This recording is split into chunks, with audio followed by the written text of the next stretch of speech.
আচ্ছা, আপনাকে এসে যদি কেউ বলে যে বাংলাদেশ দলের সবচেয়ে ভালো আপনার সবচেয়ে ফেভারিট প্লেয়ারটাকে, আপনি হয়তো বলে উঠবেন যে মাহমুদুল্লাহ রিয়াদ। এটা কি স্বাভাবিক না? মাহমুদুল্লাহ তার দীর্ঘ ক্যারিয়ার জীবনে সেটা সে বারবার প্রমাণ করে দিয়ে আসছে এবং মাহমুদুল্লাহকে বলা হয় বাংলাদেশ দলের সবচেয়ে অবহেলিত ব্যক্তি। আসলে গুবলি তো অবাক হয়ে বলেছেন শ্রীলঙ্কার বিপক্ষে অসাধারণ খেলার পর যে এমন অভিজ্ঞ প্লেয়ারটা আগেও যাকে জাতীয় দল থেকে বাদ দেওয়া হয়েছিল তিনি অবাক হয়ে গেছেন। বুড়ো মাহমুদুল্লাহ এখন বাংলাদেশ দলের আস্থার প্রতীক। ক্যারিয়ারে তিনি দলকে অনেক কিছু দিয়েছেন।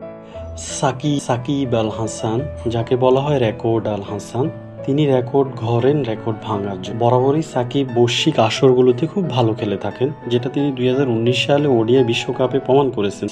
যদিও শ্রীলঙ্কার বিপক্ষে তিনি নিজেকে সেভাবে মেলে ধরতে পারেন নাই। তিনি চাইবেন নিজের হয়তো শেষ বিশ্বকাপ এটা, তাকে তিনি সফলবার। এই মুহূর্তে আপনাকে যদি বলা হয় যে আপনার নতুন প্লেয়ার, যে তরুণ প্লেয়ারদের মধ্যে কার খেলা আপনার সবচেয়ে ভালো লাগে, আপনি হয়তো বলে উঠবেন যে হৃদয়। উদীয়মান এই খেলোয়াড় বাংলাদেশ দলের এখন আস্থার প্রতীক এবং তিনি নিজেকে বারবার লাস্ট ম্যাচে তিনি জয়ের কাণ্ডারি ছিলেন। ওয়ানিন্দু হাসারাঙ্গাকে যেভাবে তিনি পরপর 3 বলে 3টা 6 মেরেছেন, আসলে দেখলেই চোখটা কেমন জানি জুড়িয়ে।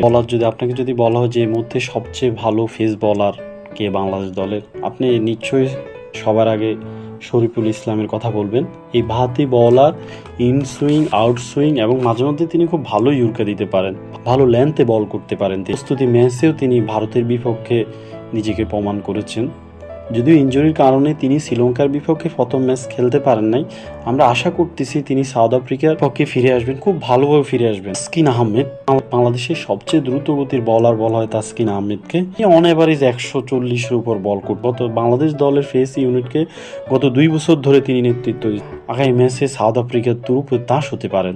আপনাদের হয়তো মনে আছে সবার আগে যখন সাউথ আফ্রিকার মাটিতে বাংলাদেশ খেলতে গেছিল, সাউথ আফ্রিকাকে সিরিজ হারিয়েছিল, তখন কিন্তু জয়ের নায়ক ছিলেন তাসকিন আহমেদ।